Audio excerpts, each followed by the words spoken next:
केस गळतीची मुख्य कारणे. नंबर 1, बन्स, पोनीटेल, वेणी अशा काही केशरचना आहेत ज्या इतक्या घट्ट असतात की त्या केसांच्या मुळाशी खेचतात. त्यामुळे केस कमकुवत होऊ शकतात. त्यामुळे तुमचे केस तुटतात आणि जागोजागी टक्कल पडू शकते. नंबर 2, केसांना स्टाईल करण्यासाठी आपण अनेकदा हेअरस्टायलिंग हिटिंग टूल्स वापरतो, जसे की स्ट्रेटनिंग, कलरिंग इत्यादी. ते तुमच्या केसांमध्ये असलेले पोषक आणि आवश्यक असलेलं तेल जाळून टाकतात, ज्यामुळे केसांच्या आरोग्यावर खूप परिणाम होतो आणि त्यांना खूप जास्त नुकसान होते. नंबर 3, केस हे केराटिन नावाच्या प्रथिनांपासून बनलेले असतात.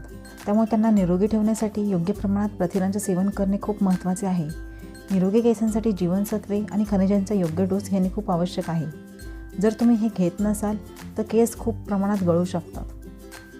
नंबर 4, चुकीचा आहार, अनियमित झोप, शारीरिक हालचालीचा अभाव यामुळे आरोग्याच्या समस्या तर उद्भवतातच, पण ते तुमच्या केसांचे आरोग्यसुद्धा बिघडवतात.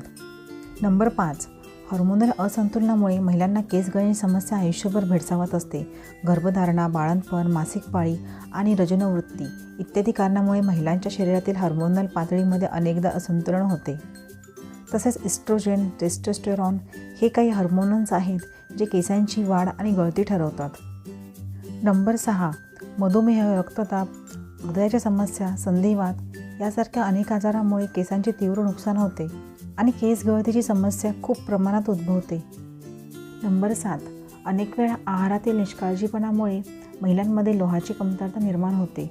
त्यामुळे त्या ॲनिमियाच्या बळी ठरतात. यामुळे कुपोषण, मासिक पाळीच्या वेळी जास्त रक्तस्राव आणि शरीरात लोहाची कमतरता निर्माण होते आणि त्यामुळेच भरपूर प्रमाणात केस गळणे सुरू होते. नंबर 8, वजन कमी करण्यासाठी बहुतांश महिला डाएटिंग करतात, असे आरोग्य तज्ज्ञांचे म्हणणे आहे. योग्य आहार न घेतल्याने शरीरात पोषक तत्वाची कमतरता जाणवते. त्याचा थेट परिणाम केसांवर होतो आणि केस गळू लागतात. त्यामुळे तुम्ही वजन कमी करण्यासाठी डाएटिंग करत असाल तर डॉक्टरच्या सल्ल्यानेच डाएट प्लॅन करा. नंबर 9, थायरॉईडची समस्या असतानासुद्धा केस भरपूर प्रमाणात गळतात. थायरॉईड ग्रंथी ही शरीरातील एक महत्त्वाची ग्रंथी आहे, ज्यामध्ये असंतुलन निर्माण झाल्यास तुमच्या शरीराला अनेक समस्यातून जावे लागते. केस गळतीचे हे देखील एक मुख्य कारण आहे. नंबर 10, साधारणपणे आठवड्यातून किमान 2 ते 3 वेळा केस शॅम्पूने स्वच्छ धुतले पाहिजेत.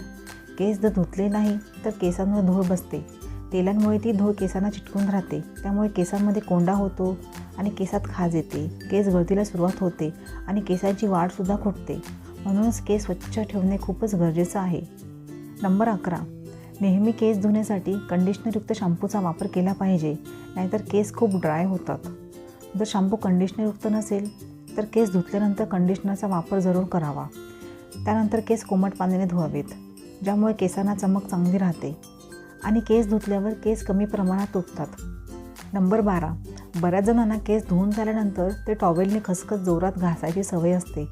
तेल लावतानासुद्धा टाळूवर हाताने घासायची सवय असते, पण असे केल्याने खरं तर केस खूप प्रमाणात तुटतात. म्हणूनच केसांना अत्यंत हळूवारपणे हाताळले पाहिजेत. नंबर 13, केस धुतल्यावर केसांमध्ये गुंता होतो. तो काढण्यासाठी मोठ्या दाताचा कंगवा वापरल्यास केस अलगदपणे मोकळे होतील. जर तुम्ही छोट्या दाताचा कंगवा वापरला तर तो गुंता आणखीन वाढेल आणि केस खूप प्रमाणात तुटतील. म्हणूनच कंगवा वापरताना सुद्धा काळजी घेतली पाहिजेत. नंबर 14, बऱ्याच महिलांना लांबसडक घनदाट केस हवे असतात. त्यासाठी ते कधीही केसांना कात्री लावायला तयार नसतात. केस कापले नाही तर आपले केस छान लांब होतील असं काहींना वाटत राहतं, पण ही चुकीची समजूत आहे. जर लांबसडक केस हवे असतील तर केस वरचेवर ट्रिम करायला हवेत. किमान 8-9 आठवड्यात एकदा तरी केसाच्या शेंड्या कापल्याच पाहिजेत. नंबर 15, जर आपण कडक उन्हात जाणार असू तर आपले केस आणि आपलं डोकं एखाद्या स्कार्फने झाकून घ्यावे किंवा एखादी कॅप डोक्यावर घालावी, कारण कडक उन्हामुळे देखील केसाची हानी होऊ शकते. केसांमध्ये उष्णता वाढते आणि खूप प्रमाणात केस तुटू शकतात आणि त्यामुळे सुद्धा केस गळतीची समस्या उद्भवू शकते. तर तुम्हाला माझी आजची महत्त्वपूर्ण माहिती कशी वाटली हे कमेंट्समध्ये नक्की कळवा. अशाच नवनवीन माहिती जाणून घेण्यासाठी चॅनलला नक्की सबस्क्राईब करा. व्हिडिओ आवडला असेल तर व्हिडिओला लाईक करा, शेअर करा. पुन्हा भेटू अशाच एका महत्त्वपूर्ण व्हिडिओसोबत. तोपर्यंत धन्यवाद.